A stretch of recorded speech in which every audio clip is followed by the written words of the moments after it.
నేను వాక్యం చెప్పే ముందు అసలు మీకు నేను ఎవరో తెలియాలి. అందుకని 4 ముక్కలు నేను సాక్ష్యం కూడా చెప్తాను. నేను ఎవరిని ఏంటనేది మీకు అర్థమవుతుంది. శ్రద్ధగా వినండి. కొంచెం పచ్చిగా ఉంటుంది, ఏమనుకోబాకండి.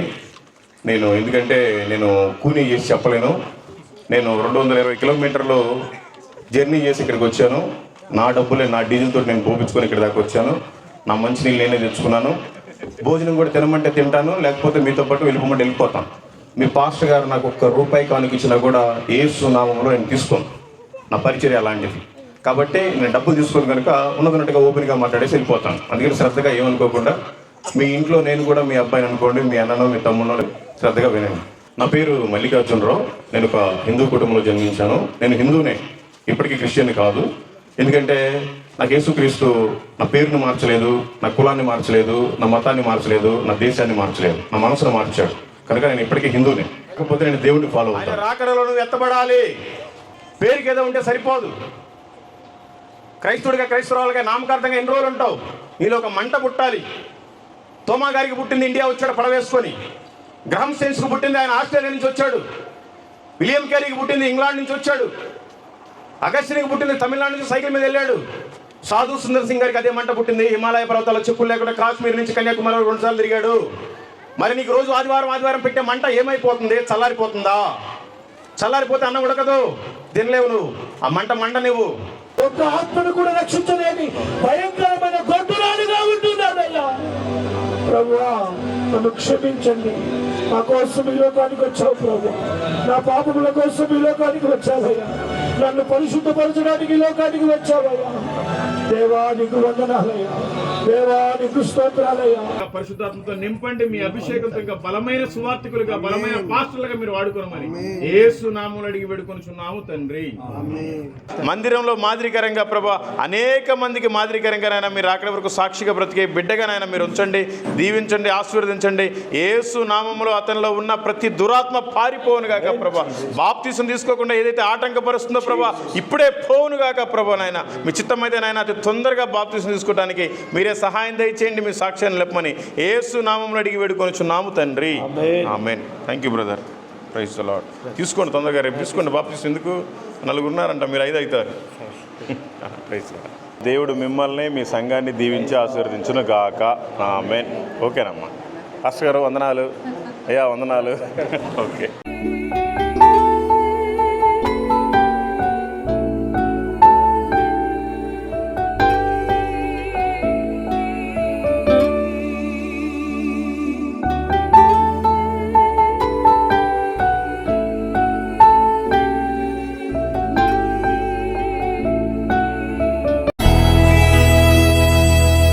నడవనీయుము దేవా నడవనీయుము, నీ చేతితో నన్ను నడుపుము. విడిచిపెట్టక నీవు నీ దాసుని, నీ త్రోవలు నన్ను నడుపుము. నడవనీయుము దేవా నడవనీయుము, నీ చేతితో నన్ను నడుపుము. విడిచిపెట్టక నీవు నీ దాసుని, నీ త్రోవలు నన్ను నడుపుము. దర్శించుము దేవా కరుణించుము, ఈ దీన దాసుని దర్శించుము. దర్శించుము దేవా కరుణించుము, ఈ దీన దాసుని దర్శించుము. క్షయమైన ఈ మంటి దేహం మన్నులో చేరేలోపు, ఒక్కరికైనా నీ వాక్యం నీ దాసునితో చేర్చనిమ్ము.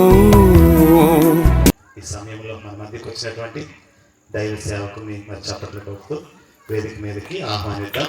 మరి మల్లికార్జునరావు గారు వేదిక మీదకి రావాలని ప్రేమతో కోరుతున్నాం.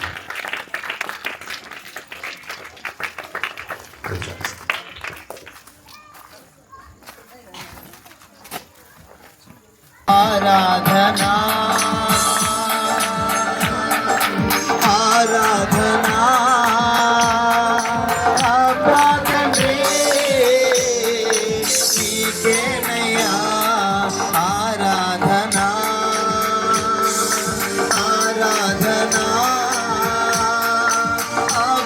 సమస్తమే నీకేనయ్యా రాజాని భవనములో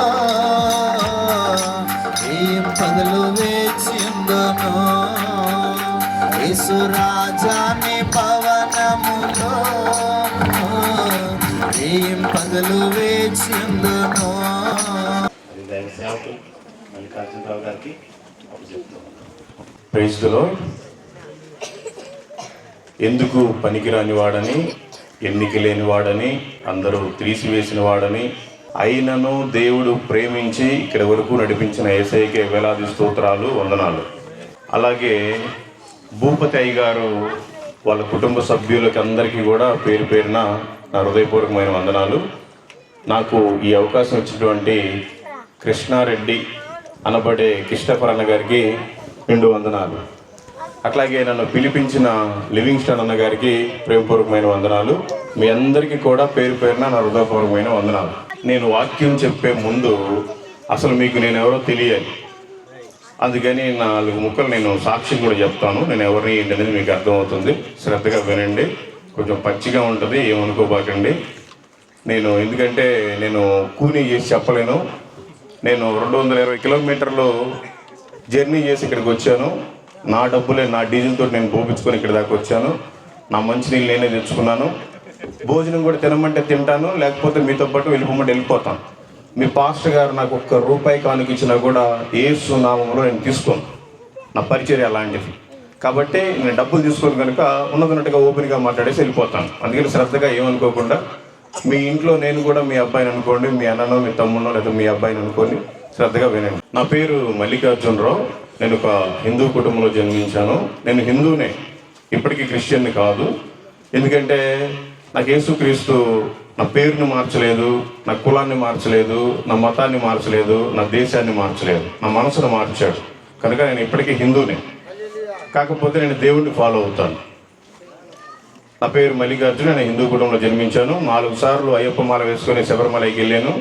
18 సార్లు తిరుమలకి వచ్చి గుండు చేసుకున్నాను. ఈ కాళేశ్వరం టెంపుల్కి కూడా 3 సార్లు వచ్చి దర్శనం చేసుకున్నాను. కాశీ నుంచి కన్యాకుమారి దాకా ఉండే ప్రతి హైందవ టెంపుల్కి వెళ్ళి నా మొక్కుబడులను తీర్చుకున్నాను. అనేక అవసరాలు గుండు చేసుకున్నాను, కానీ ఎప్పుడు ఏమీ ఉపయోగం లేదు.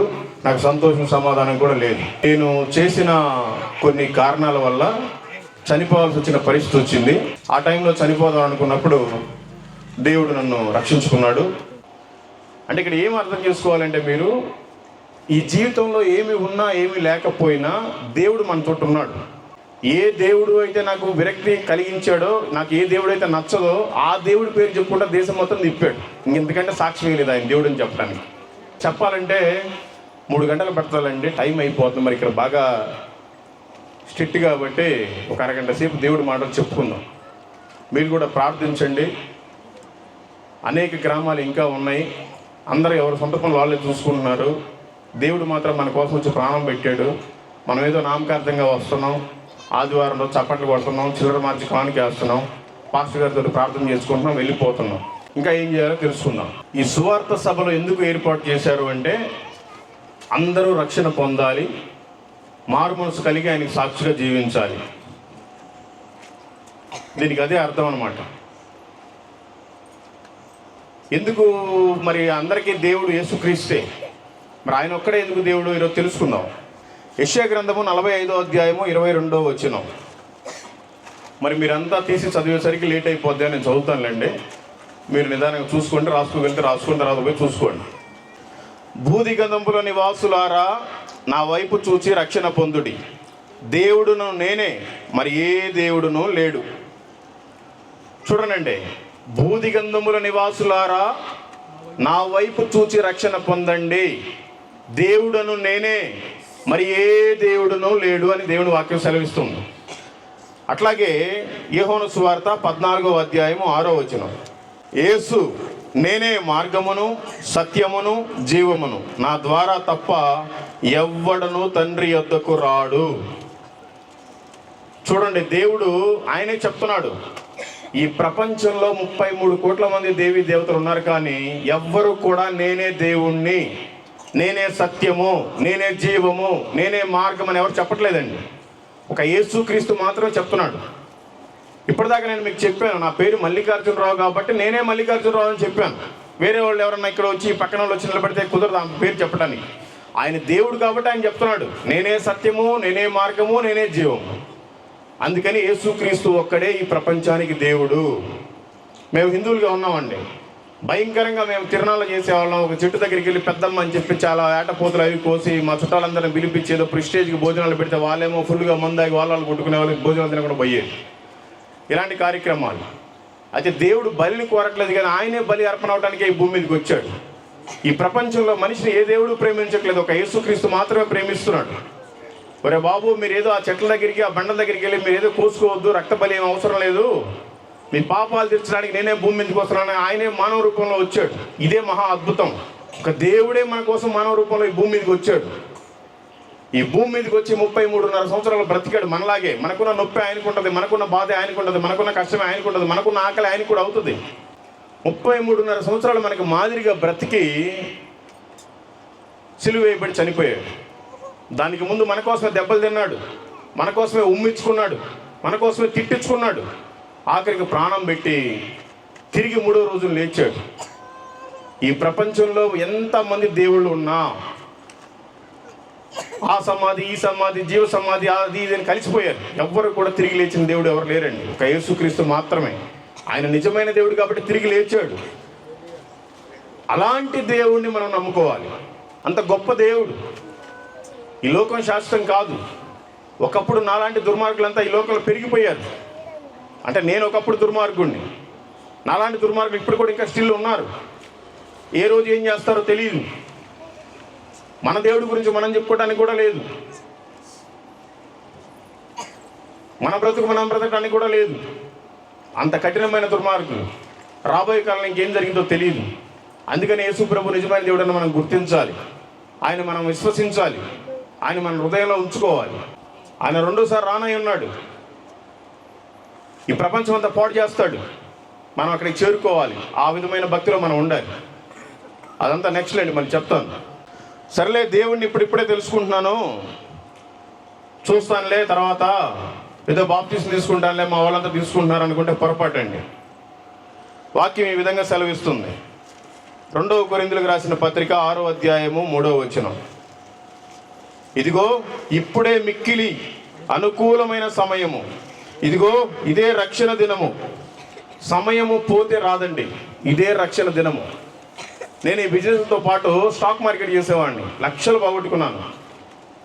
ఆ ట్రేడింగ్ చేసేటప్పుడు స్టాక్ మార్కెట్ వెళ్ళిద్ది పైకి బాగా పెరుగుతుంది, మన డబ్బులు డబల్ త్రిబుల్ కూడా అవుతాయి. అక్కడ అమ్మేసామా మన అకౌంట్లో డబ్బులు పడతాయి. ఇంకా పెరిగితే ఇంకా టైం ఉంది అనుకుంటే పతనం అయిపోయి మన డబ్బులు కూడా జీరో అయిపోతాయి. ఇక్కడ కావాల్సింది ఏంటంటే సమయం, వాల్యూ. ఎక్కడికో వెళ్ళడానికి ఫ్లైట్ చేర్చుకుంటాను టికెట్, టయానికి వెళ్ళకపోతే అది ఎగిరేసి వెళ్ళిపోద్దు. ఎక్కడికో వెళ్ళడానికి రైలు రిజర్వేషన్ చేసుకుంటావు, టయానికి వెళ్ళకపోతే వెళ్ళిపోతుంది, అది ఆగదు. అట్లాగే రక్షణ కూడా అంతే. ఇదే సమయం. ఈ సమయంలో మనం నిజమైన దేవుడు ఆయన తెలుసుకోవాలి. ఎవరికైతే మారు మనసు లేదో మారు మనసు కోసం ప్రార్థన చేసుకోండి, పశ్చాత్తాపడండి. సమయం అంటే తొందరగా బాప్తిసం కూడా తీసుకోండి. కానీ సమయం అయితే లేదు. ఇదే రక్షణ దినం. రేపటికి ఎవరు ఉంటారో తెలియదు, ఎవరు పోతారో తెలియదు. అందుకని తెలుసుకోండి. రక్షణ అంటే ఏమీ లేదు, మన హృదయంలో విశ్వసించడమే, మన నోటితో పాపాలు ఒప్పుకోవటమే. వాక్యం సెలవిస్తుంది.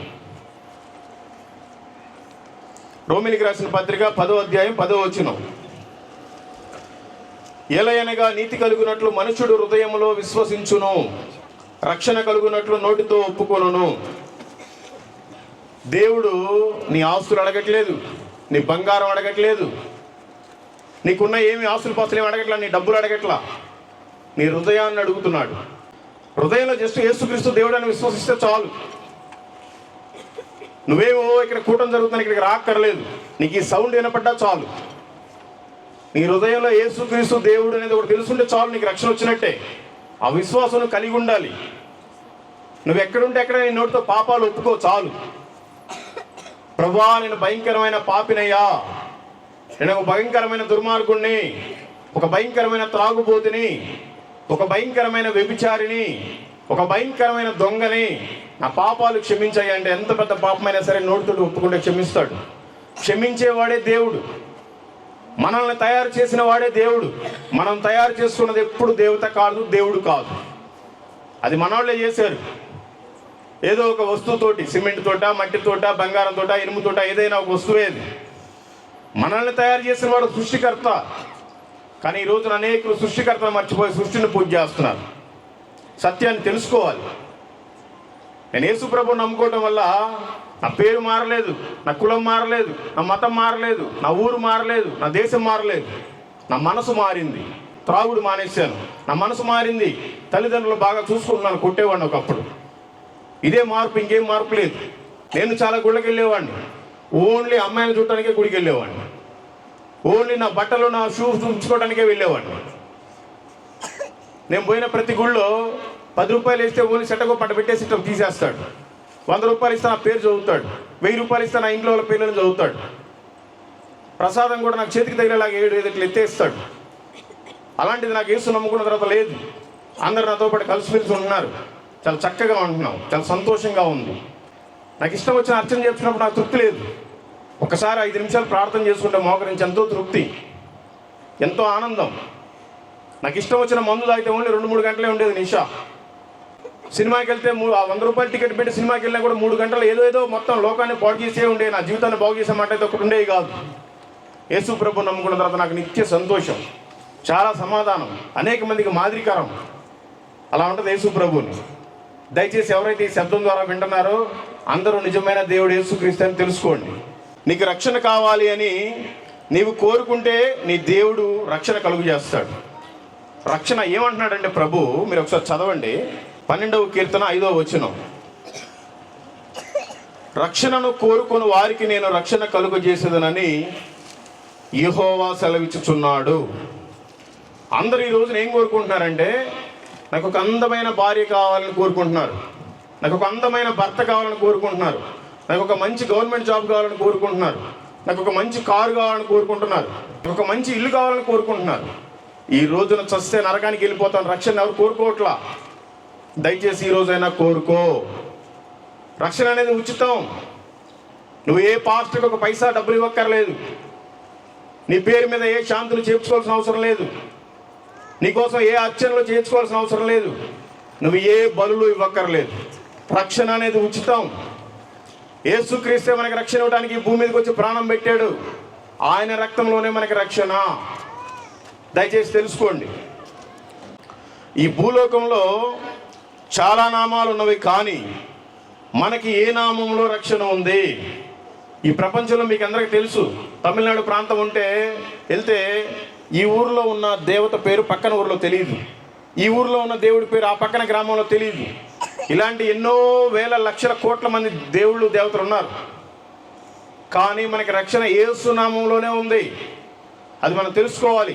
బైబిల్ గ్రంథం సెలవిస్తుంది, పైన ఆకాశం అందే కానీ, కింద భూమి ఎందే కానీ, భూమి కింద నీళ్ళ ఎందే కానీ ఇండు దేని రూపమునైనను విగ్రహమునైనను నువ్వు చేసుకునకూడదు, వాటికి సాగిల పడకూడదు, వాటిని పూజింపకూడదు.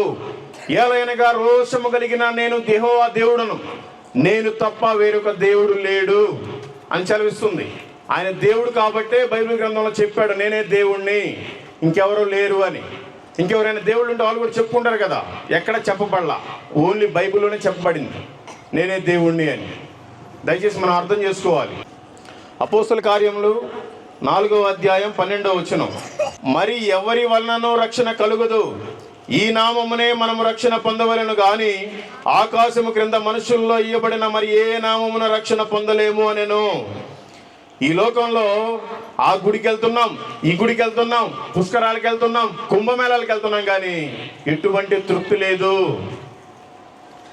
యేసుక్రీస్తు దగ్గరికి వస్తేనే తృప్తి, యేసుక్రీస్తు దగ్గరికి వస్తేనే నెమ్మది, యేసుక్రీస్తు దగ్గరికి వస్తేనే మన పాపాలు తీర్చబడతాయి. యేసు నామంలోనే రక్షణ ఉంది. దయచేసి తెలుసుకోండి. దేవుడు మనల్ని ఎందుకు పుట్టించాడు? ఏదో మన పనులు మనం చేసుకొని తిని సుఖంగా ఉండటానికా? దేనికి మనల్ని అసలు దేవుడు పుట్టించాడు? గ్రహించాలి. 1 తెస్సలోనికీయులకు రాసిన పత్రిక 5వ అధ్యాయము 9వ వచనం. ఎందుకనగా మన ప్రభు అయిన యేసుక్రీస్తు ద్వారా రక్షణ పొందుటకే దేవుడు మనల్ని నియమించును గాని ఉగ్రత పాలకుడుకు నియమింపలేదు. దేవుడు చెప్పాడు, నమ్ముతారా మీ ఇష్టం, నమ్మకపోతారా మీకు ఉగ్రత తప్పదు, ఈ భూమిని పాడు చేస్తున్నాను అని హెచ్చరికలు జారీ చేశాడు. మనం ఉగ్రత పాలవుటకు ఈ లోకంలో పుట్టలేదు, రక్షణ పొందడానికే మనం ఈ లోకంలో పుట్టాం. దాన్ని మనం గ్రహించాలి. ఏదో బ్రతుకుతున్నాం, మన పాటికి మనం చిన్న చిత్తగా బ్రతుకులు, ఏదో పని చేసుకుంటున్నాం, తింటున్నాం, ఉంటున్నాం అంటే కుదరదు. రక్షణ పొందామా లేదనేది మనం చెక్ చేసుకోవాలి. లేదంటే రక్షణ అనే ముసుగులో మీరంతా ఉన్నారేమో. నిజంగా మారు మనసు పొంది ఉండండి. రోజులు బాగోలేవు, ఏ రోజు చివరి రోజు తెలియదు. నువ్వు చనిపోయిన రోజు నీ భార్య నీతో పాటు రాదు, నువ్వు చనిపోయిన రోజు నీ భర్త నీతో పాటు రారు, నువ్వు చనిపోయిన రోజు నీ పిల్లలు నీతో పాటు రారు, నువ్వు చనిపోయిన రోజు నీ ఇల్లు నీతో పాటు రాదు, నువ్వు చనిపోయిన రోజు నీ పేరు నీతో పాటు రాదు. నీతో పాటు వచ్చేది నీ రక్షణ మాత్రమే. నువ్వు చనిపోయావా, అందరికి బంధువులకు ఫోన్ చేస్తారు, పిలిపిస్తారు, బొరుగులు, తమలపాకులు, చిల్లర అన్ని తెస్తారు, పూలు గీలన్నీ వేస్తారు. ఎక్కువసేపు ఉంటే శవం పాడైపోద్ది, వాసన వచ్చేసింది తొందరగా. కానీ మన ఇంట్లో వాళ్ళు తొందర పెడతారు, తీసుకెళ్ళిపోతారు, పాతి పెడతారు, మళ్ళీ వస్తారు. 3 రోజులు చిన్న దినం, 15 రోజు పెద్ద దినం. నీ బొమ్మని ఒక గోడకు ఫోటో పెడతారు. అంతేనా నీ బ్రతుకు? ఏదో వస్తున్నావు, పిల్లల్ని కంటున్నావు, ఆస్తులు సంపాదించుకున్నావు, ఎవరు చెప్పబెట్టకుండా వెళ్ళిపోతున్నావు. వెళ్ళిపోతే పర్వాలేదు, కానీ ఎక్కడికి వెళ్ళిపోతున్నావు? భయంకరమైన నరకం ఉంది, తెలుసుకోవాలి. ప్రతి మనిషి, భూమి మీద పుట్టిన మానవుడు రక్షణ పొందుకుని ఉండాలి. ఊరికి ఆశామాషగా ఉంటే ఏం ఉపయోగం లేదు. దేవుడు నియమించాడు కరెక్టే, కానీ నాకు ఇంకా కొన్ని రోజులు టైం పడుతుంది, తర్వాత రక్షణ పొందుకుంటానంటే కుదరదు. ఈ రోజే చివరి రోజు అన్నట్టుగా ఉండాలి. హెబ్రీయులకు రాసిన పత్రిక 2వ అధ్యాయం 3వ వచనం, ఇంత గొప్ప రక్షణను మనము నిర్లక్ష్యము చేసిన ఎడల ఎలాగూ తప్పించుకుందుము. దేవుని వాక్యం చెప్తుంది, ఇంత మంచి రక్షణను మనము నిర్లక్ష్యం చేసిన ఎడల ఎలాగూ తప్పించుకుందుము అని చెప్తుంది. ఈ రోజున మానవుడు వాడు చేసే పనిలో నిర్లక్ష్యం చేయట్లా, వాడు చేసే ఉద్యోగంలో నిర్లక్ష్యం చేయట్లేదు. ఎందుకంటే వాడు ఉద్యోగం నుంచి ఊడిపడేస్తారు, తీసిపడేస్తారు. వాడు చేసే పనిలో వాడు నిర్లక్ష్యం చేయట్లా, కానీ ఒక దేవుడి విషయంలోనే నిర్లక్ష్యం చేస్తున్నారు, రక్షణ విషయంలోనే నిర్లక్ష్యం చేస్తున్నారు. తెల్లారేసరికి చనిపోతే నువ్వు ఎక్కడికి వెళ్ళిపోతావు? మనకంటే చాలామంది పెద్ద పెద్దలు చనిపోయారు, చాలా కోటీశ్వరులు, చాలా బిల్డింగ్స్, ఆస్తులు సంపాదించుకున్న వాళ్ళు, చాలా పేరు ప్రఖ్యాతులు పొందిన వాళ్ళంతా చనిపోయారు. మనం ఎందుకు అటుగా ఉన్నాం? మరి మనం కూడా చనిపోతే ఎక్కడికి వెళ్తాం? ఈ లోకంలో ఉన్నప్పుడు అందరం విర్రవీగుతాం. నేను కూడా మందు చేస్తే 2 గంటల సేపు ఆగుతాను, నన్ను ఎవడు ఆపలేడు. నా దగ్గర 10,000 జోబులు ఉంటాయి, అయిపోయాక నన్ను ఎవడు ఆపలేడు. అంతా అయిపోయిన తర్వాత తెలిసింది నా బ్రతికి ఏంటనేది. దయచేసి మీరు కూడా తెలుసుకోండి. మార్కు సువార్త 16వ అధ్యాయం 16వ వచనం, నమ్మి బాప్తిసం పొందినవాడు రక్షింపబడును, నమ్మని వానికి శిక్ష విధింపబడును. యేసుక్రీస్తు దేవుడు అని చెప్పి నీ హృదయంలో విశ్వసించి నువ్వు బాప్తిసం తీసుకుంటే నువ్వు రక్షణలోనికి వచ్చినట్టే. బాప్తిసం అంటే ఏమి? నీ కులం మారదు, నీ మతం మారదు, నీ ఊరు మారదు, నీ దేశం మారదు, నీ జాతి మారదు. నీ మనసును మార్చుకో. జస్ట్ నీళ్ళల్లో అలా పడుకోబెట్టి మళ్ళీ లేపుతారు. నీ పాపాలన్నీ కడగబడ్డాయి, నువ్వు మళ్ళీ ఫ్రెష్గా బ్రతుకుతున్నావు. దీనికి అర్థం అదే. ఏదో నీళ్ళలో మునిగినంత మాత్రాన మతంలోకి దిగిపోయేది కాదు, ఇది పరలోకానికి ఎక్కిపోయేది. నమ్మి బాప్తిసం తీసుకున్నావా, రక్షింపబడతావు. లేదా మార్కు సువార్త 9వ అధ్యాయం 48వ వచనం, నరకమున వారి పురుగు చావదు, అగ్ని ఆరదు. దయచేసి తెలుసుకోండి, యేసు ప్రభువును నువ్వు నమ్మి బాప్తిసం తీసుకుంటే నువ్వు రక్షణ పొందినట్టే. ఏ రోజున చనిపోయినా నువ్వు పరలోకానికి చేరతావు. ఒకవేళ నువ్వు నమ్మకుండా చనిపోతే భయంకరమైన నరకం ఉంది, అగ్ని ఆరదు, పురుగు చావదు. ఇంట్లో ఒక రోజు వంట చేసేటప్పుడు ఇంటి దగ్గర ఏదైనా పాలు పొంగి కొద్దిగా పైన పడితేనే కాలిపోద్ది, నూనె ఏదైనా ఒక చిటుకు పడితేనే బొబ్బలు వచ్చేస్తాయి, అంత వేడి. మరి అలాంటిది నిత్య నరకం, అగ్ని ఆరదు, పురుగు చావదు. కేకలు పెట్టాలి. బైబిల్లో 2 వ్యక్తులు ఉన్నారు. భయంకరమైన ధనవంతుడు ఒక వ్యక్తి, భయంకరమైన దరిద్రుడు ఒక వ్యక్తి. ధనవంతుడు, ఆ దరిద్రుడి పేరేమో లాజరు. ఆ ధనవంతుడు బాగా సుఖంగా సుఖించి తిరుగుతూ బాగా తిరుగుతూ ఉండేవాడు, తనకి ఇష్టం వచ్చినట్టుగా. అన్నం తిని ఆ రొట్టె ముక్కలు తిని ఆ మిగిలిన రొట్టె ముక్కలు బల్ల కింద నుంచి లేసేవాడు కింద. ఆ ఏరుకొని తినేవాడు ఆ దరిద్రుడు. భయంకరమైన వ్యాధి, ఒంటి నిండా పుండ్లు, కుక్కలు నాకేయి, ఈగలు ముసిరేయి. అలా బ్రతికిన వ్యక్తి ఒక రోజున చనిపోయాడు. ధనవంతుడు కూడా చనిపోయాడు. ఈ దరిద్రుడేమో పోయి అబ్రహాం రొమ్మునున్నాడు, ఈ ధనవంతుడేమో పాతాళంలో యాతన పడుతున్నాడు. ఎలాంటి యాతన అంటే, అయ్యా ప్రభువా, ఆ దరిద్రుడికి నేను చాలాసార్లు రొట్టె ముక్కలు పెట్టాను, నేను ఇక్కడ యాతన పడలేకపోతున్నాను, ఒక్కసారి పంపించయ్యా. ఆ దరిద్రుడు చిటికిన వేలన్నా ఒకసారి ముంచి నీళ్ళలో నా నాలుగు మీద దళితున్న బ్రతుకుతానని మొత్తుకుంటున్నాడు. కుదరదు. నీవు భూమి మీద బ్రతికినప్పుడు చాలా తిన్నావు, సుఖించావు, నన్ను పట్టించుకోలేదు, నన్ను ఎరగలేదు, నీకు మారు మనసు లేదు, బాప్తిసం లేదు, నీ పరిస్థితి అక్కడే, నీ జీవితం అక్కడే అని చెప్తున్న పైన స్వరం. అయ్యా నేను యాత్ర పడలేకపోతున్నాను ప్రభువా. సరే నేనంటే కాలిపోయానయ్యా, నాకు 5 సహోదరులు ఉన్నారు, ఆ దరిద్రుని ఒకసారి భూమి మీదకి పంపించాయా, వాళ్ళన్న సువార్త చెప్తారు మా వాళ్ళకి, వాళ్ళన్న నమ్ముకుంటారంటే కుదరదు. నీవు బ్రతికినప్పుడు నిర్లక్ష్యం చేశావు, నీకు బ్రతికినప్పుడే అవకాశం. నువ్వు అక్కడే నరకంలో కాలిపోవాలని చెప్పారు, నరకంలోనే కాలిపోతున్నారు. అందుకని ఈ రోజున మన రక్షణ పొందాలి. మనం మాత్రమే పొందితే సరిపోదు, మన ఇంట్లో వాళ్ళ రక్షణలోకి వచ్చేలా చూసుకోవాలి, వాళ్ళ కోసం ప్రార్థించాలి. మన ఇంటి పక్కన వాళ్ళ రక్షణలోకి వచ్చేలా చూసుకోవాలి, వాళ్ళ కోసం ప్రార్థించాలి. మన రక్త సంబంధులు, మన బంధువులు, మన మిత్రులు అందరూ చనిపోయి నరకానికి వెళ్ళిపోతున్నారు. వాళ్ళందరి గురించి దేవుడికి మనమే లెక్క చెప్పాలి. దయచేసి మీరు కూడా దేవుడి సువార్తను చెప్పండి. కనీసం మీ ఇంటి పక్కన వాళ్ళకైనా, మీ ఇంట్లో వాళ్ళకైనా చెప్పండి. ఈ భూమి మీద ఉన్నప్పుడు మీ ఇంట్లో వాళ్ళని బ్రతిలాడుకుంటావో, బుజ్జగిస్తావో, చేతులు పెట్టుకుంటావో, అవసరమైతే కాళ్ళు పట్టుకో, కానీ నరకంలో నుంచి మాత్రం లాగి నిలబెట్టు, లేదంటే నరకానికి వెళ్ళిపోతారు. ఇక్కడ ఉన్నప్పుడే నీకు నా భార్య, నా భర్త, నా తల్లి, నా తండ్రి, నా పిల్లలు, నా అన్న, నా చెల్లి, నా అక్క, నా తమ్ముడు. చనిపోయిన తర్వాత నీకు వాళ్ళకి సంబంధం లేదు. వాళ్ళేమో కాలిపోయి యాతన పడతా ఉంటారు నరకంలో, నువ్వేమో దేవుడు పక్షాన మంచిగా సంతోషంగా ఉంటావు. ఇది ఎక్కడ న్యాయం అండి? మనం మాత్రమే కాదు, అనేక మందిని మన అగ్నిలోంచి లాగినట్టుగా కొందరైనా లాగాలి. మనం దేవుడికి సాక్షిగా వాళ్ళు ఉంచాలి. తెలుసుకోండి, మనమంతా రక్షణ పొందిన తర్వాత ఎలా ఉండాలి? అపోస్తుల కార్యములు 22వ అధ్యాయము 15వ వచనం. నీవు కన్న వాటిని గూర్చియు విన్న వాటిని గూర్చియు సకల మనుషుల ఎదుట ఆయనకు సాక్షివై ఉందువు. నేను క్రైస్తవుని అన్నోళ్ళు ఒకసారి చేతులు ఎత్తండి, ఏమనుకోకుండా. నేను దేవుడిని నమ్ముకున్నాను అన్నోళ్ళు ఒకసారి చేతులు ఎత్తండి. కొద్దిమంది పాపం కొత్తగా వచ్చినట్టున్నారు. నేను ఈ బైబిల్ని తెచ్చుకున్నాను అన్నోళ్ళు చేతులు ఎత్తండి. పాస్టర్లు ఎత్తక్కర్లేదులేండి, సారీ, విశ్వాసాల గురించి మాట్లాడుతాను. నేను ఈ బైబిల్ని తెచ్చుకున్నాను అన్నోళ్ళు చేతులు ఎత్తండి. కొంతమంది దగ్గర అయితే అసలు బైబిలే లేవు. ఈ భూమి మీద ఏదైనా వాల్యుబుల్ ఉందంటే ఓన్లీ దేవుని వాక్యమే, దాని డబ్బులు ఇచ్చి మీరు కొనుక్కోండి. ఇక్కడేమో బైబిల్ని ఇప్పటి వరకు నేను చదివాను పూర్తిగా అన్నోళ్ళు ఒకసారి చేతులు ఎత్తండి. ఈ బైబిల్ని నేను పూర్తిగా చదివాను అన్నోళ్ళు మాత్రం చేతులు ఎత్తండి. చాలా తక్కువ మంది ఉన్నారు. మరి ఇదేమో 12వ వాచ్ కోసం మీరు ఎన్ని సంవత్సరాల నుంచి వస్తున్నారో నాకు తెలియదు. నాకు సిగ్గు లేదండి, నాకు త్రాగుబోతుని, ఎందుకు పనికిరాని ఒక నేనే 4 సార్లు బైబిల్ చదివా. ఎందుకు పనికిరాని నుంచోబెట్టాడు ఈరోజు దేవుడు. మరి మీరంతా కాదు కదా, వ్యభిచారులు కాదు కదా, మోసగాళ్ళు కాదు కదా, మరి మీరు ఎందుకు వాక్యాన్ని చదవలేకపోతున్నారు, వాక్యానుసారం జీవించలేకపోతున్నారు? తెలుసుకోవాలి, లేకపోతే చాలా ప్రమాదకరం. చదువుకునే పిల్లలు మన ఇళ్ళల్లో, అన్ని ఇళ్ళల్లో ఉంటానే ఉంటారు.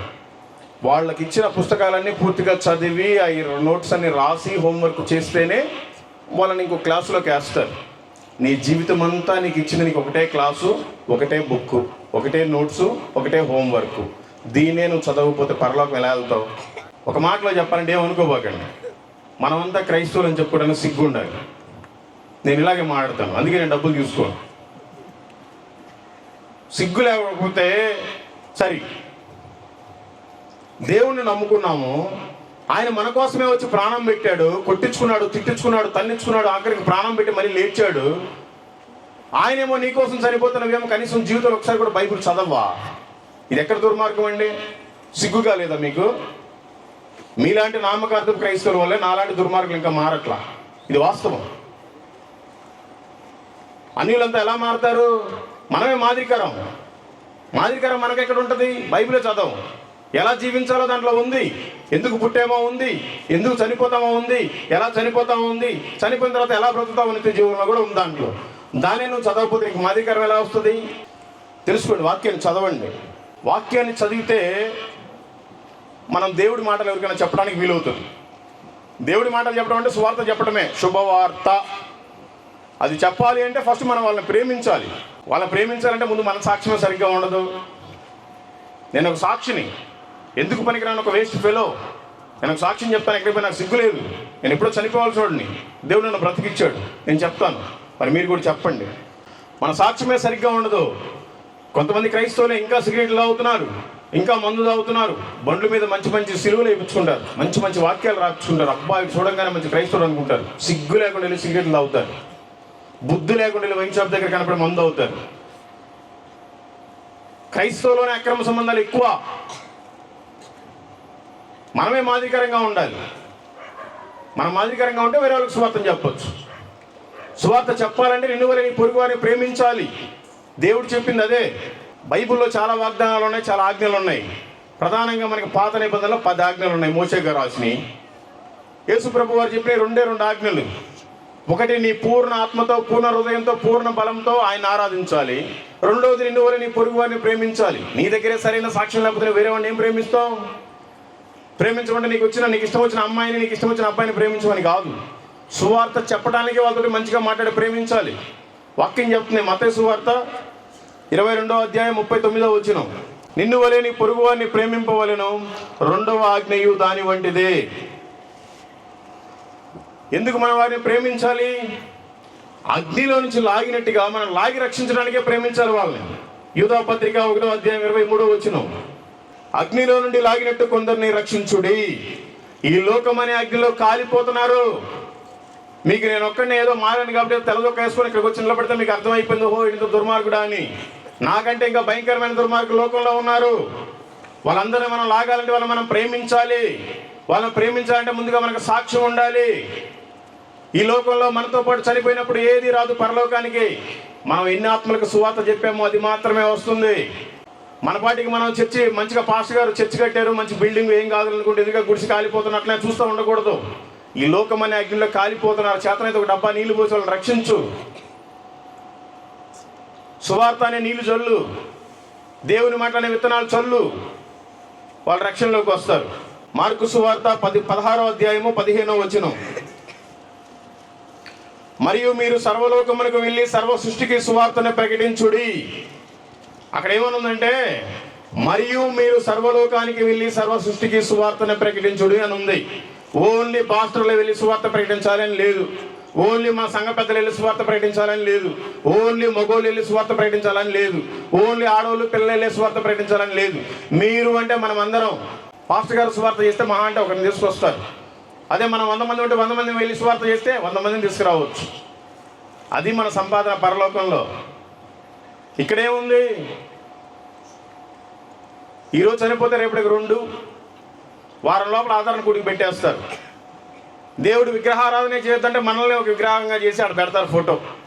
అంతే మన జీవితం. తెలుసుకోవాలి. ఎందరికో భాగ్యం లేదు, మనకి 3 పూట్ల భోజనం పెడుతున్నాడు.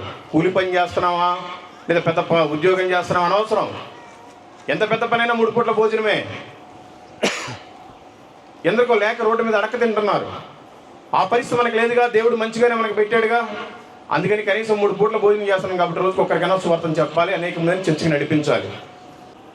మార్కు సువార్త 1వ అధ్యాయం 15వ వచనం, కాలము సంపూర్ణమై ఉన్నది, దేవుని రాజ్యము సమీపించి ఉన్నది, మారు మనసు పొంది సువార్త నమ్మండి అని ప్రకటించాలి మనమే.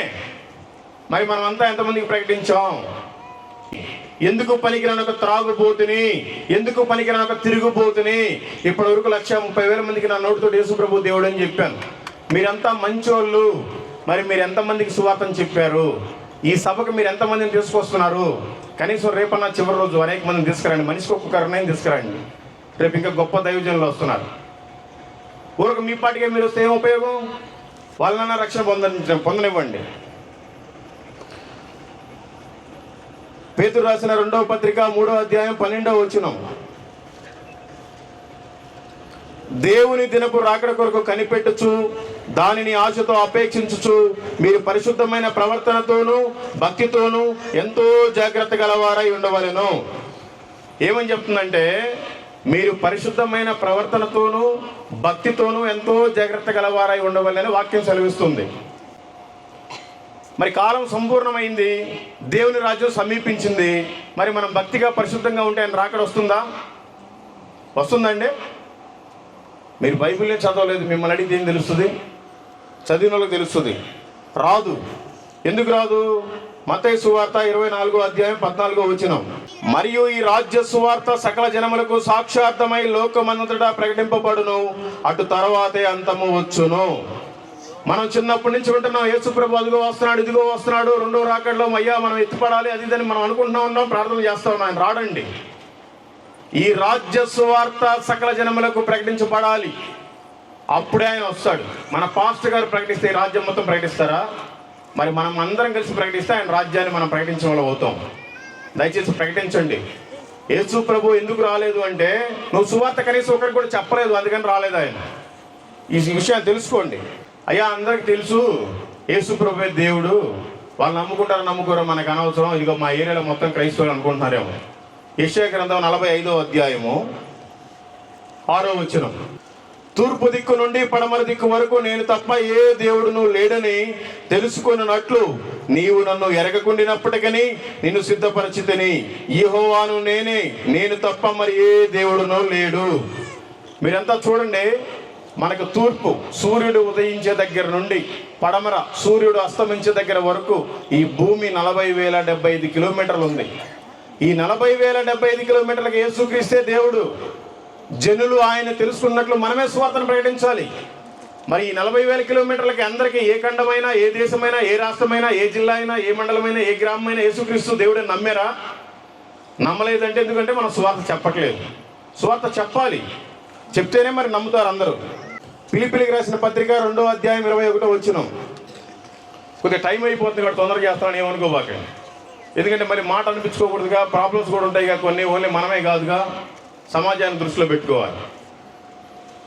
ఫిలిప్పీయులకు రాసిన పత్రిక 2వ అధ్యాయం 21వ వచనం.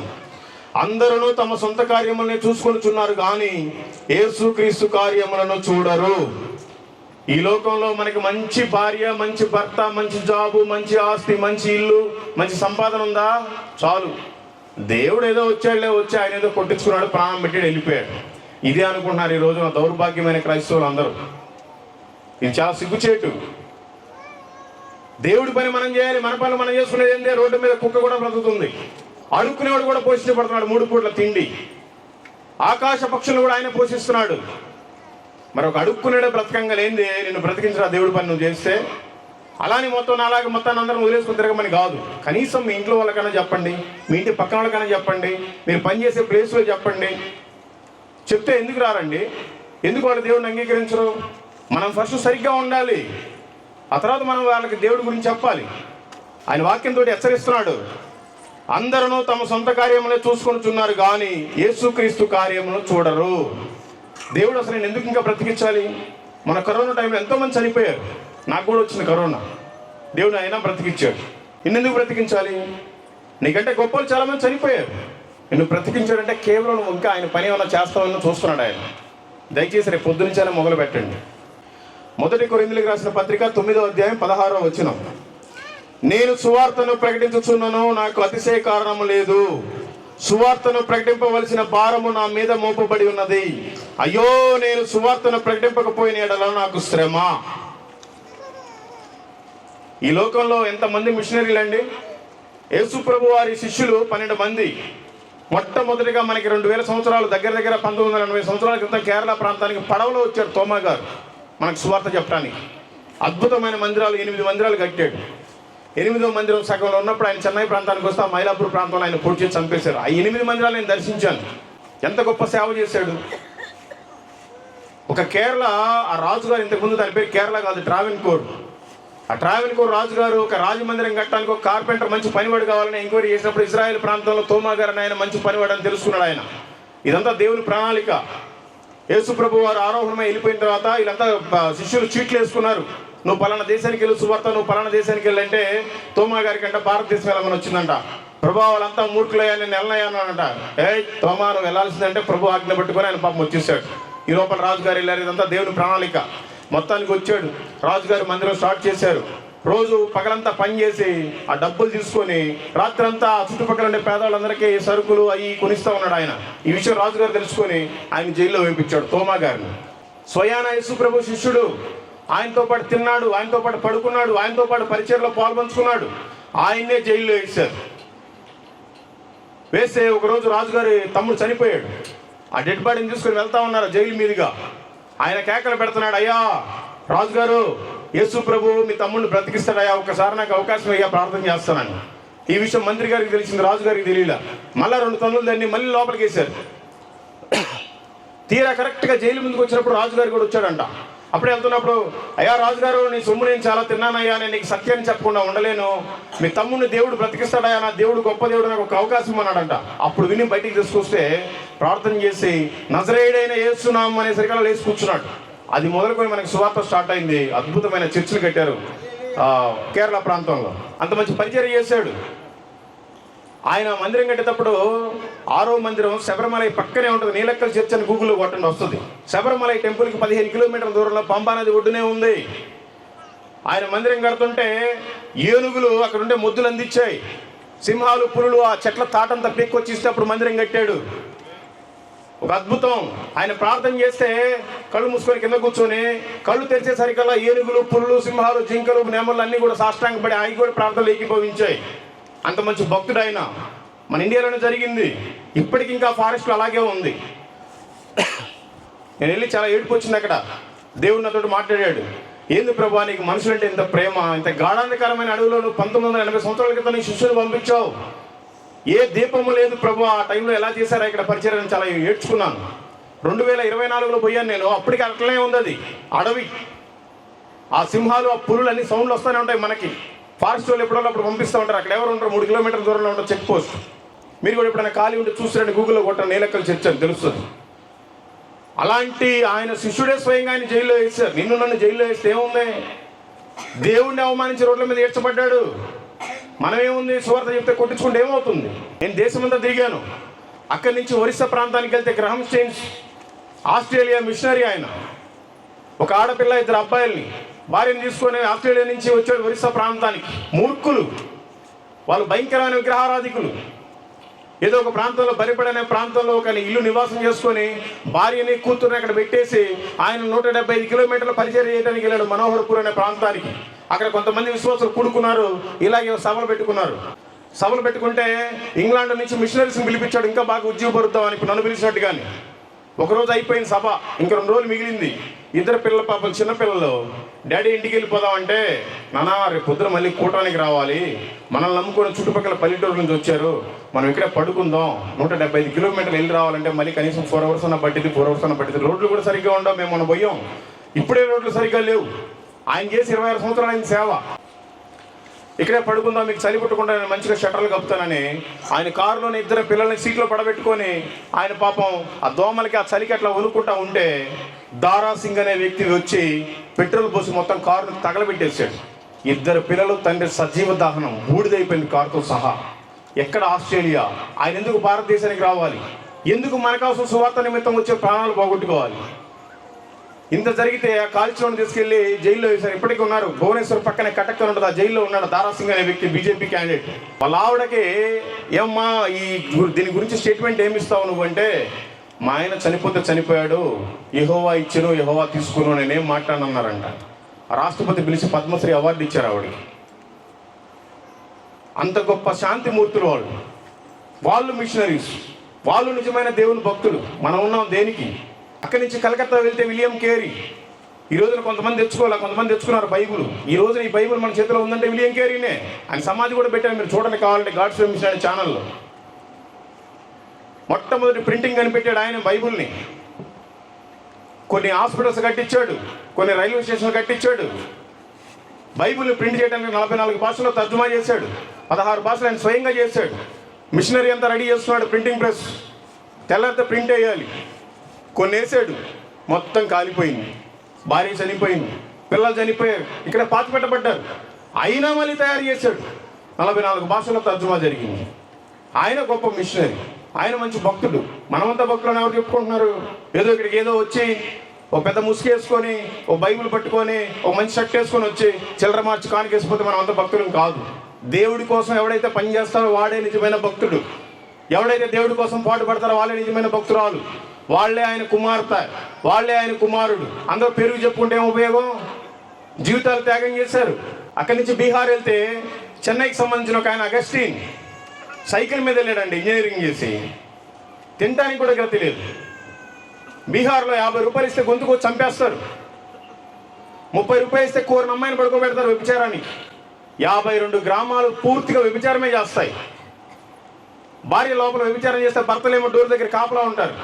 ఆ పిల్లలేమో కండోంలో రోజుల ప్యాకెట్లు కొట్ట దగ్గరికి వెళ్ళి కొనుక్కొచ్చి స్పేస్ లేక పైన తల్లి వ్యభిచారం చేస్తే కిందనే పడుకొని ఉంటారు వాళ్ళు, ఆ కస్టమర్ వెళ్ళిపోయేదాకా. అంత దౌర్భాగ్యమైన పరిస్థితి ఉంది బీహార్లో. అలాంటి ప్రాంతాలను 52 గ్రామాల్లో సువార్త ప్రకటించి వాళ్ళందరినీ దత్తత తీసుకున్నాడు. ఈయనే అగస్టిన్ 30,000 మందికి భోజనం పెడుతున్నాడు. మన దేశంలో ఉండే ఐఏఎస్లు ఐపీఎస్లు అంతా కూడా బీహార్ రాష్ట్రానికి చెందిన వాళ్ళే ఎక్కువ. వాళ్ళందరి పిల్లలు వీళ్ళ స్కూల్లోనే చదువుతున్నారు. జెమ్స్ మీరు గూగుల్లో కొట్టండి వస్తుంది. ఆయన ఒక మిషనరీ. మనం ఏం చేస్తున్నాం? అక్కడి నుంచి పంజాబ్ వెళ్తే సాధు సుందర్ సింగ్ పెళ్లి చేసుకోవాలా, సాధు వేషధారలో ఉన్నాడు, తలపాకు కట్టుకున్నాడు, కర్ర తీసుకున్నాడు, చెప్పులు లేకుండా కాశ్మీర్ నుంచి కన్యాకుమారి దగ్గర 2 సార్లు తిరిగి సువార్త ప్రకటించాడండి. ఆయన గొప్ప మిషనరీ. ఆ హిమాలయ పర్వతాల్లో ఆయన చెప్పులు లేకుండా వెళ్ళిపోతున్న రక్తం అంతా పాదాల మీద కారిపోయేది.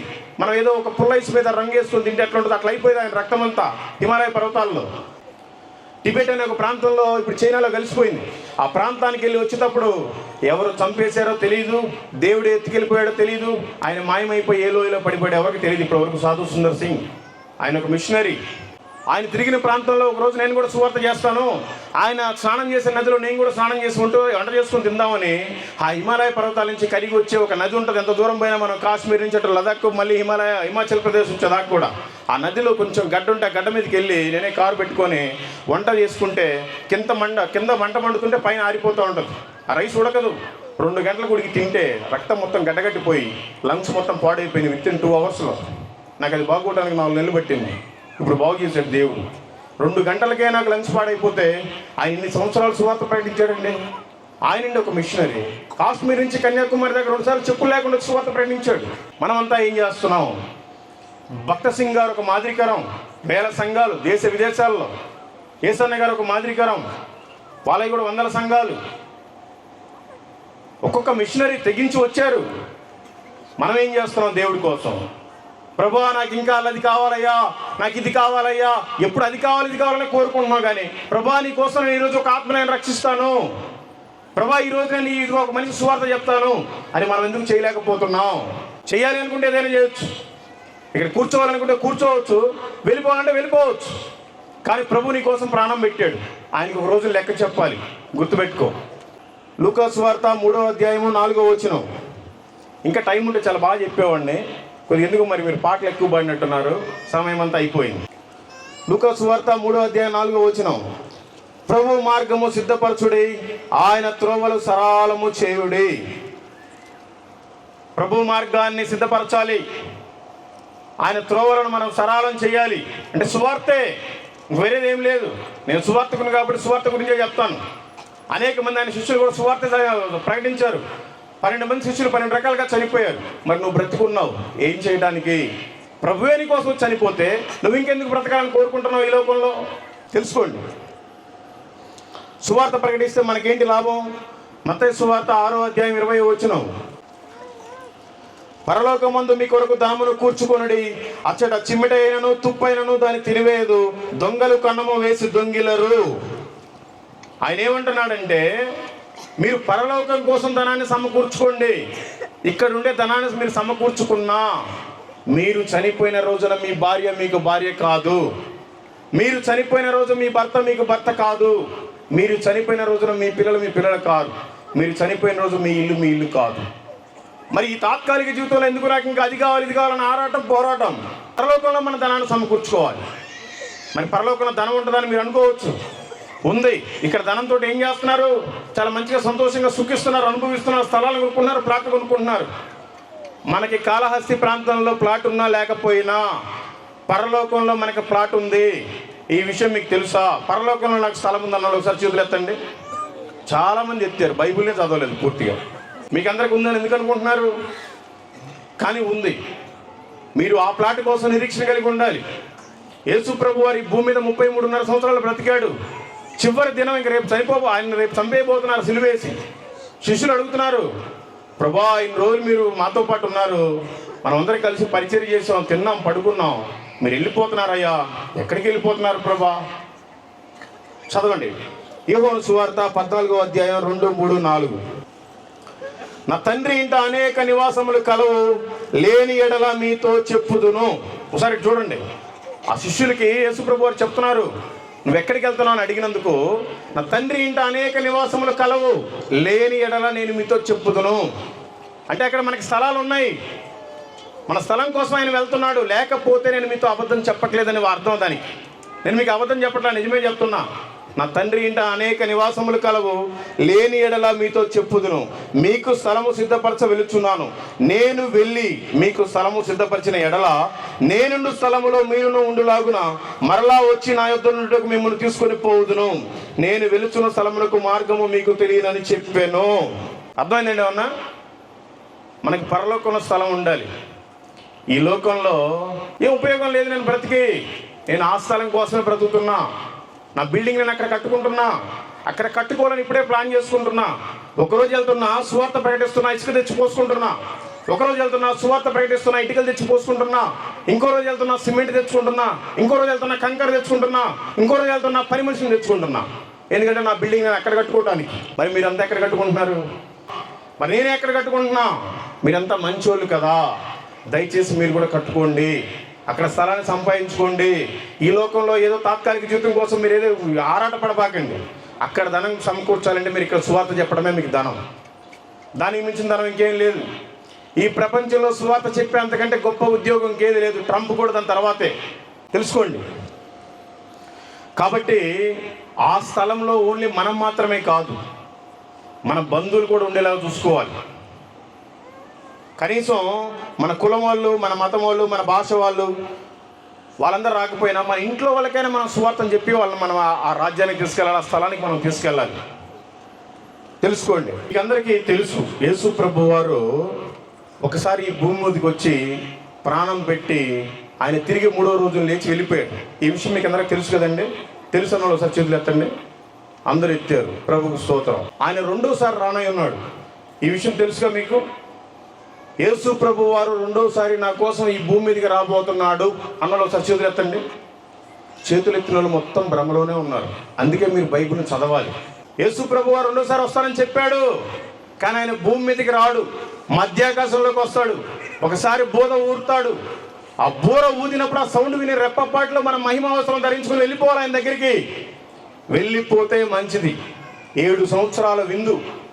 వెళ్ళిపోకపోతే ఇక్కడ శ్రమలు 7 సంవత్సరాలు, 3.5 సంవత్సరాలు శ్రమలు, 3.5 సంవత్సరాలు మహాశ్రమలు. తెలుసా ఈ విషయం మీకు?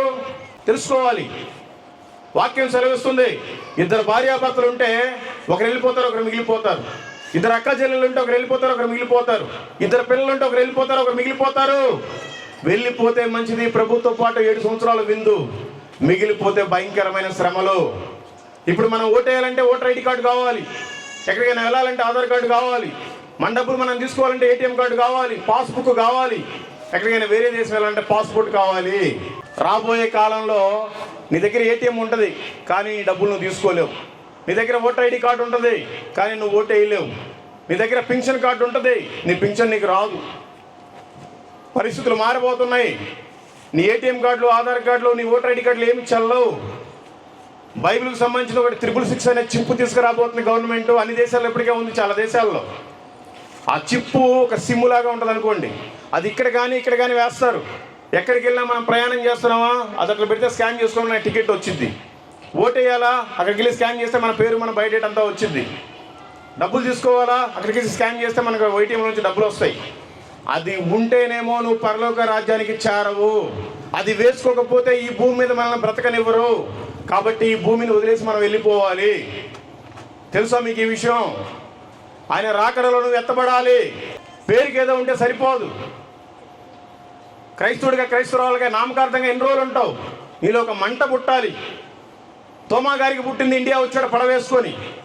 గ్రహం సెన్స్కు పుట్టింది ఆయన ఆస్ట్రేలియా నుంచి వచ్చాడు. విలియం క్యారీకి పుట్టింది ఇంగ్లాండ్ నుంచి వచ్చాడు. అగస్టిన్కి పుట్టింది తమిళనాడు నుంచి సైకిల్ మీద వెళ్ళాడు. సాధు సుందర్ సింగ్ గారికి అదే మంట పుట్టింది. హిమాలయ పర్వతాల్లో చెప్పులు లేకుండా కాశ్మీర్ నుంచి కన్యాకుమారి 2 సార్లు తిరిగాడు. మరి నీకు రోజు ఆదివారం పెట్టే మంట ఏమైపోతుంది? చల్లారిపోతుందా?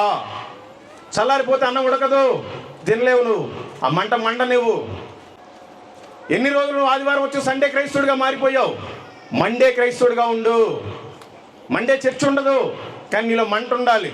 శనివారం దాకా ఉండాలి ఆ మంట. ఆదివారం వచ్చి నువ్వు ఆ మంటను మళ్ళీ సలార్చుకొని చర్చిలో కూర్చో, మళ్ళా మండు వెళ్ళిపో. రోజు ఒకరికైనా సువార్తను చెప్పామా లేదా? నాలాంటి దుర్మార్గుడికి ఒకరికైనా సువార్తను చెప్పామా లేదని మీరు ప్రశ్నించుకోండి. నా కోసం ప్రభు ప్రాణం పెట్టాడు, దెబ్బలు తిన్నాడు, మరి నేను ఆయన కోసం ఏం చేస్తున్నాను, ఏమి సాధిస్తున్నాను అని మీరు అనుకోండి. నువ్వు ఎత్తబడ్డావా? ఓకే, 7 సంవత్సరాల విందు. ఆ తర్వాత ప్రభు భూమి మీదకి వస్తాడు.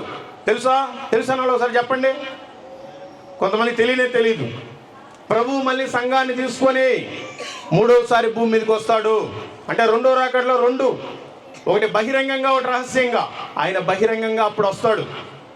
చనిపోయిన వాళ్ళంతా మనమంతా ఎత్తబడతారు ముందే, మనం కూడా సంఘం అంతా ఎత్తబడుతుంది. ఆయన 2వ రాకడలో మళ్ళీ బహిరంగంగా మనమంతా భూమి మీదకి వస్తాం. 1000 సంవత్సరాలు ప్రభు పరిపాలించనున్నాడు ఈ భూమిని. తెలుసా మీకు? మనకి ఏ చంద్రబాబు నాయుడు, ఏ జగను, ఏ ప్రధానమంత్రి నరేంద్ర మోడీ ఎవరు ఉండరు.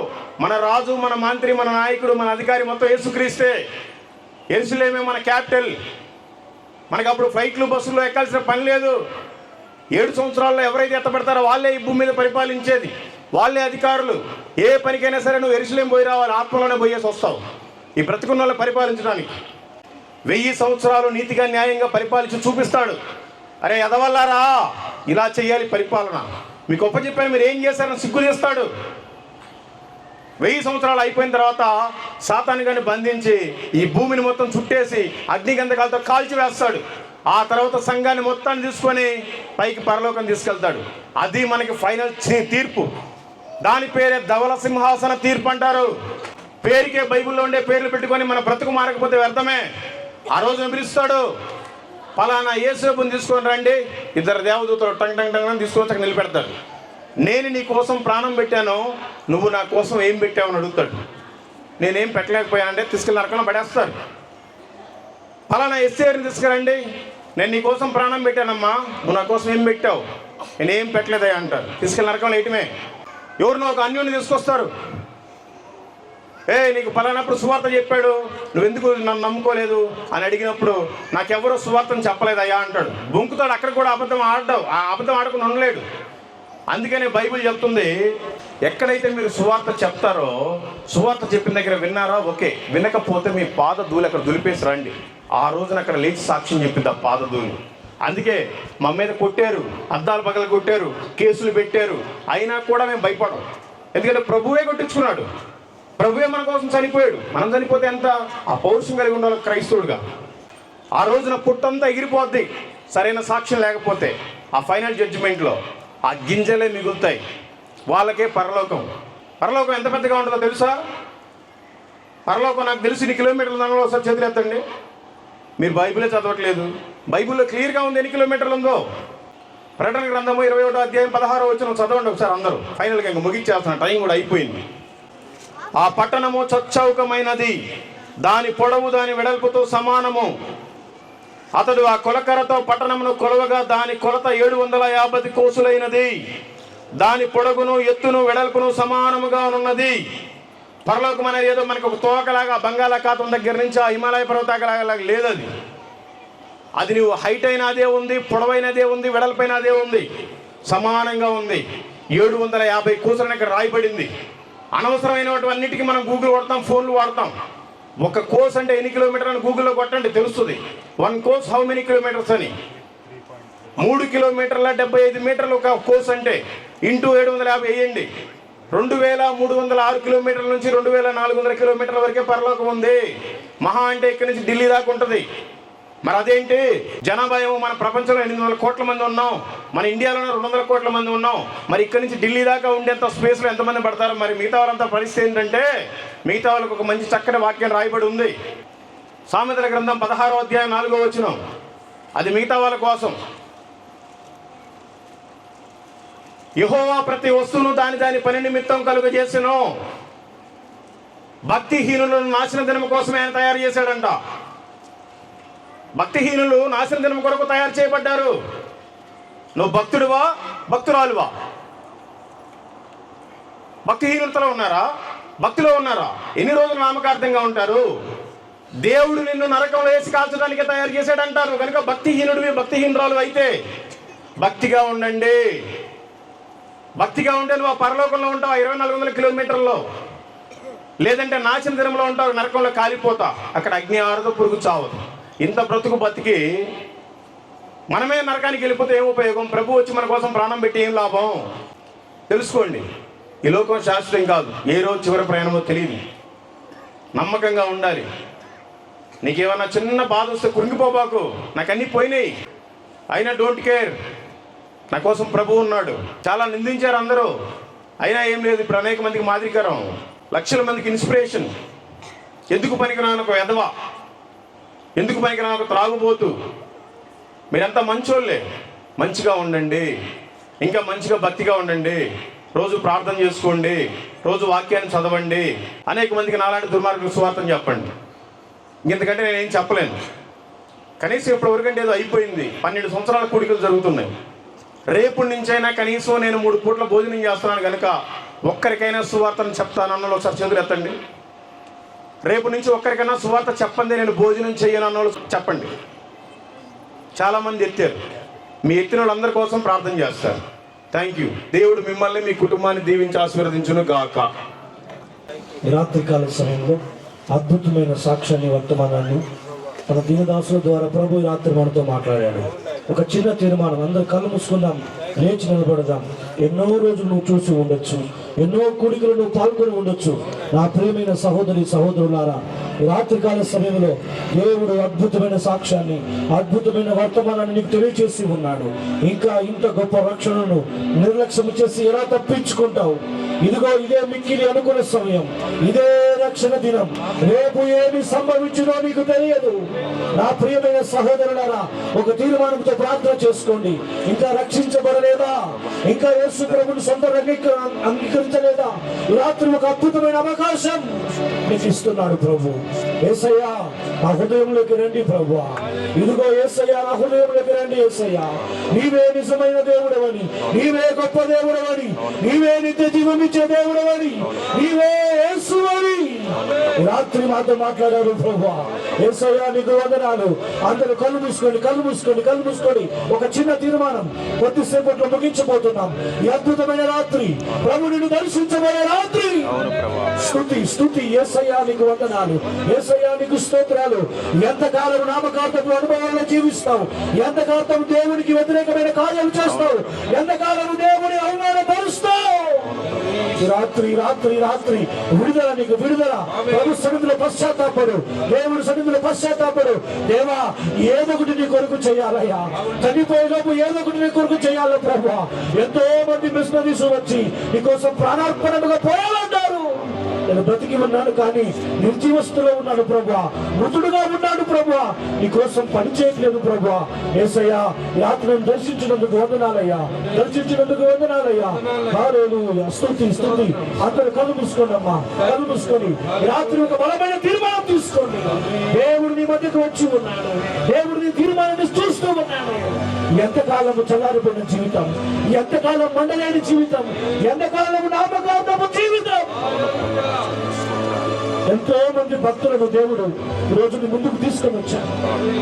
ఏం వింటున్నావు, ఏం నేర్చుకుంటున్నావు? ఏదో పేరుకు క్రైస్తవుడిగా ఉన్నావా? పేరుకు క్రైస్తవుడిగా ఉన్నావా? భక్తి చేస్తున్నావా?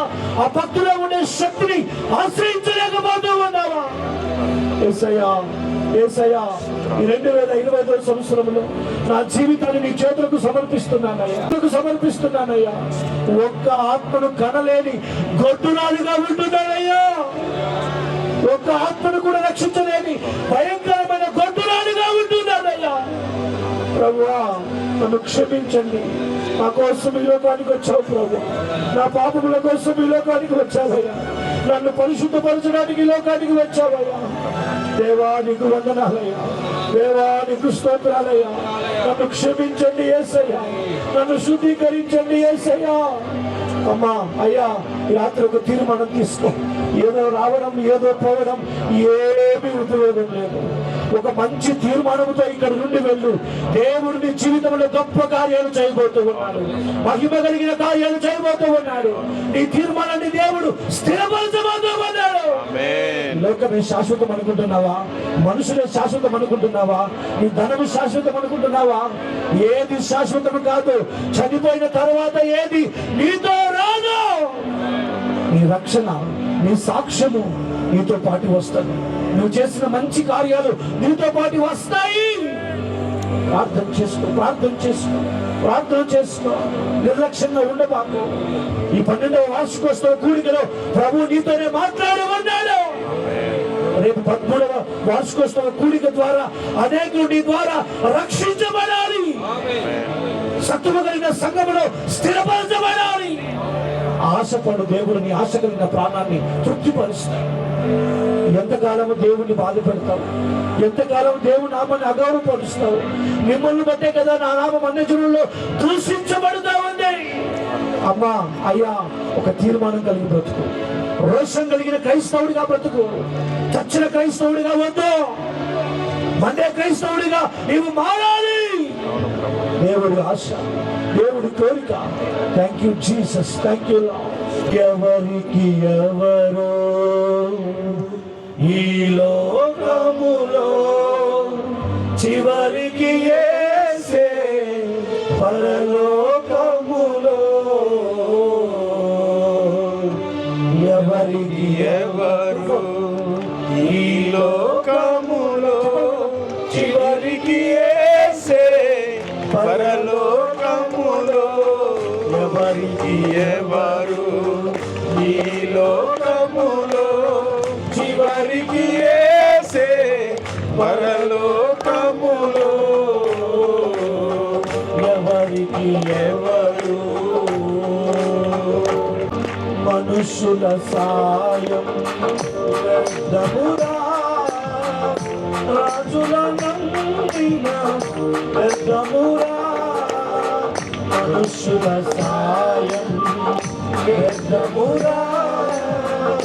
రాజుల నమ్మిన వ్యర్థమురా. యెహోవాను ఆశ్రయించుటం, యెహోవాను ఆశ్రయించుటం ఎంతో మేలు. ఎవరెవరు ఎదురవుతుంటారు ప్రాణానికి నా ప్రాణం అంటారు. ప్రతి హృదయాన్ని తట్టడానికి, అయా నిద్రపోతున్న ప్రతి క్రైస్తవుణ్ణి మేల్కొల్పటానికి నీ దాసుని తీసుకోవచ్చు. ఈరోజు మాట్లాడిన ప్రతి మాటను బట్టి వందనాలు, స్తుతులు, స్తోత్రములు ప్రభా.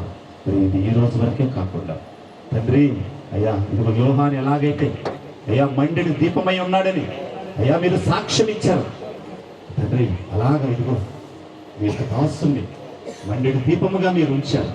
అనేక ప్రాంతాలను వెలిగించడానికి అయ్యా మీరు ఇంకా బలముగా మారుకోండి. అయ్యా మీరు గొప్ప కార్యము చేయండి. మీ దాసులు చేసేటటువంటి పరిస్థితి దీవించమని అడుగుతున్నాం తండ్రి. అయ్యా అనేక మంది రక్షణ పొందడానికి అయ్యా మీరు కృప చూపండి. ఇదిగో ఏమనుకోవద్దండి, ఒక చిన్న విషయం. కూర్చోండి, పర్లేదు, రోజు భోజనం చేసేదేగా, ఏమనుకోబాకండి. మీరంతా రేపటి నుంచి కనీసం ఒక్కరికన్నా సువార్త చెప్తానని చాలామంది చేతులు లేపారు. మీరు కనుక సువార్త కనుక చెప్పకపోతే ఆ రోజు ధవల సింహాసన తీర్పు ముందు మీరు నిలబడతారు, ఆయన ముందు మీరు సిగ్గుపడతారు. ఖచ్చితంగా సువార్తను చెప్పండి, అనేక మందిని తీసుకొని రండి. చెప్పాలి అనుకుంటే ఎవరికైనా చెప్పొచ్చు. ఇప్పుడు ఉత్తరప్రదేశ్ గవర్నమెంట్ ఒక చట్టం తీసుకొచ్చింది. ఒక కరపత్రిక ఎవరికైనా ఇస్తే 10 సంవత్సరాలు జైలు శిక్ష, 7 లక్షల రూపాయల జరిమానా. మీకు అలాంటివి ఏం లేవుగా, అందుకని తెలుసుకోండి. మొన్ననే 100 మంది పాస్టర్లను జైల్లో వేశారు, నేను వాళ్ళని కలిసి వచ్చాను. ఛత్తీస్గఢ్లో 14 మందిని జైల్లో వేశారు, నేను వాళ్ళని కలిసి వచ్చాను. చెప్పాలి అనుకుంటే మీరు ఎవరికైనా సువార్త చెప్పొచ్చు. మీకు అందరికీ తెలుసు, సుప్రీంకోర్టులో మత మార్పిడి కేసు అని ఒకటి ఉంది. ఇండియాలో ఉండే అందరి క్రైస్తవుల మీద ఉంది ఆ కేసు. అది వేసిన వ్యక్తి పేరు అశ్వని కుమార్ ఉపాధ్యాయ్. రోజు ఫేస్బుక్లో, వాట్సాప్లో వస్తూ ఉంది ఫేక్ న్యూస్ అంతా. రేపటి నుంచి మనం ఎక్కడ సువార్త ప్రకటించకూడదు, ఎక్కడ సువార్త సభలు పెట్టకూడదు, ఎక్కడ కొత్తగా మందిరాలు కట్టకూడదు, ఇట్లా ఫేక్ క్రియేట్ చేసి వైరల్ చేస్తూ ఉన్నారు. నేను ఒకసారి తీర్మానం తీసుకున్నాను, ప్రభువా నీ వాక్యం సెలవిస్తుంది, ఎవరైతే నీకు శత్రువో నీకు మిత్రుడిగా చేస్తానని సెలవిస్తుంది. ఎవడైతే అశ్విని కుమార్ అనే ఉపాధ్యాయ సుప్రీంకోర్టు అడ్వకేట్ కేసు వేసాడో నేను అతనికే సువార్త చెప్పాలి ప్రభు అని తీర్మానం తీసుకున్నాను. ఢిల్లీకి వెళ్ళిపోయా. ఒకసారి వెళ్తే సుప్రీంకోర్టులో ఆ మీడియా ముందు ఆయన మాట్లాడుతూ ఉంటే నాకు కూడా వైట్ షర్ట్ వేసుకుని అలవాటు. వైట్ షర్ట్ వేసుకోగానే ఆయన కూడా ఏదో ఒక మీడియా పర్సన్ అనుకున్నాడు. అతను నేను క్రిస్టియన్ అతను తెలియదు. సార్ మీ వీడియోస్ నేను చూస్తూ ఉంటాను, మీరు మంచి కేసులు వాదిస్తూ ఉంటారు, మీరు క్రైస్తవుల మీద కేసు ఎందుకు వేశారు సార్ అని అడిగారు. ఆయన నవ్వుతా వెటకారంగా క్రైస్తవులంతా వాళ్ళు వేస్ట్ అయ్యా, వాళ్ళు మా దేవుడిని నమ్ముకోనికి అద్భుతాలు చేస్తాడు, మా దేవుడిని నమ్ముకో మీ పిల్లలకి స్కూల్ ఫీజులు మేమే కడతాం, మీరు మా చర్చికి రండి మీకు ఏదైనా హాస్పిటల్ బిల్ అయితే మేమే కడతాం అని భ్రమ పెట్టి వాళ్ళని మతం మారుస్తూ ఉంటారని చెప్పాడు. ఆయనకి చెప్పాను, sir Christianity is not religion, this is way of haven అని చెప్పాను. ఆయనకి నవ్వాలో ఏడవాలో అర్థం కాక మీడియాలో అందరి ముందు హక్ చేసుకున్నాను. వీడియో పెట్టాను చూడండి.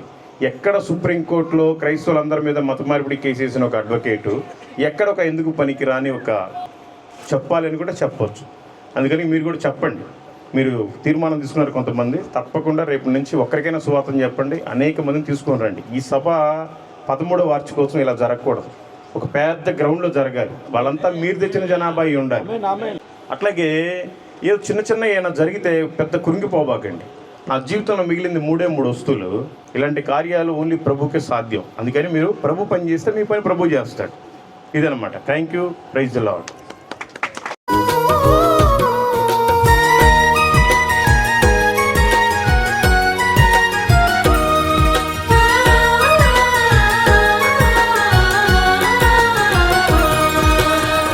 క్షణమైనా ఒక్క క్షణమైనా నన్ను విడువకు ప్రభు, క్షణమైనా ఒక్క క్షణమైనా నన్ను మరువకు ప్రభు, క్షణమైనా ఒక్క క్షణమైనా నన్ను విడువకు ప్రభు, క్షణమైనా ఒక్క క్షణమైనా నన్ను మరువకు ప్రభు. జారిపోదునేమో, జారిపోయి చెడిపోదునేమో, జారిపోదునేమో, జారిపోయి పడిపోదునేమో, క్షణమైనా ఒక్క క్షణమైనా నన్ను విడువకు ప్రభు, క్షణమైనా ఒక్క క్షణమైనా నన్ను మరువకు ప్రభు.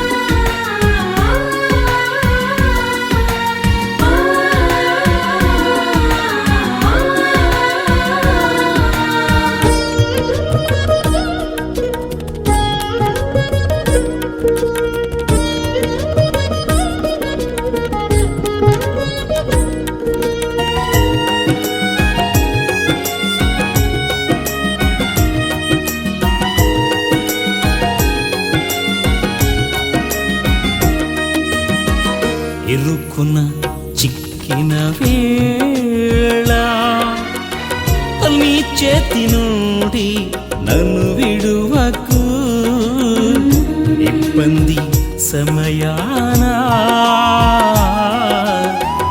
నీ మాట నుండి నన్ను మరువకు,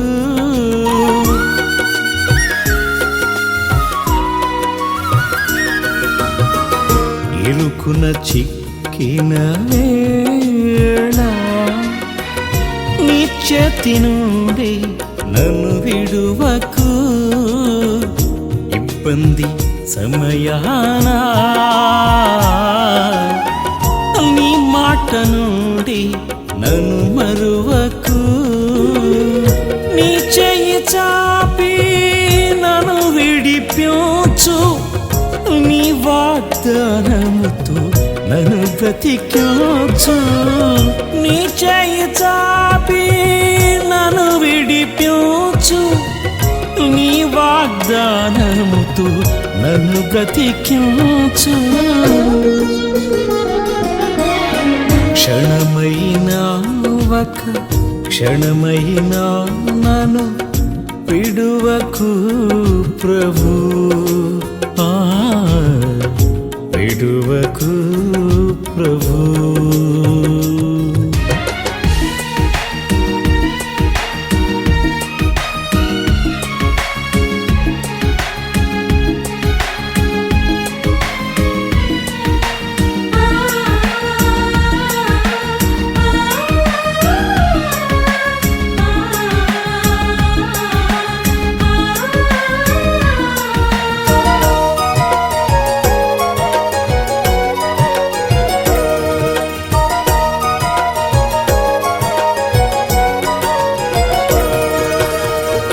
తప్పికున్న వేళ నీ చూపు నుండి నన్ను మరువకు. వ్యాధి కొన్న వేళ నీ కాపు నుండి నన్ను విడువకు.